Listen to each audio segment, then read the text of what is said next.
સમાચાર ખંભાળિયાથી પ્રાપ્ત થઈ રહ્યા છે। ખંભાળિયામાં છીલ ઝડપની જે ઘટના બની હતી તે ઘટનાનો આખરે ભેદ ઉકેલ આવ્યો છે।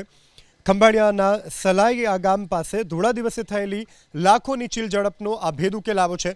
પોલીસે 2 આરોપીની ધરપકડ કરી। મની ટ્રાન્સફર વેપારી કિરીટ બદિયાણીના હાથમાંથી 7 લાખની રોકડ ભરેલો થેલો 2 શખ્સો લઈને ફરાર થયા હતા। જે બાદ પોલીસે तपास करता अमदावादमांथी एजाज रजाक संघार तथा जाकूब जूशन सुंभणिया नामना आरोपीने झड़पी लेवामां આવ્યા હતા। જ્યારે मुख्य आरोपी एजाज संधार 16 વધુ ગુનાઓમાં સંડોવાયેલા હોવાનું બહાર આવ્યું છે। પોલીસે 1,21,000 રોકડ તેમજ 2 મોબાઈલ ફોન કબજે કર્યા છે। સમાચાર ખંભાળિયાથી પ્રાપ્ત થઈ રહ્યા છે। ખંભાળિયામાં છીલ ઝડપની જે ઘટના બની હતી તે ઘટનાનો આખરે ભેદ ઉકેલ આવ્યો છે।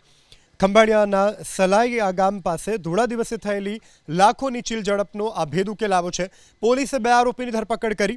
મની ટ્રાન્સફર વેપારી કિરીટ બદિયાણીના હાથમાંથી 7 લાખની રોકડ ભરેલો થેલો 2 શખ્સો લઈને ફરાર થયા હતા।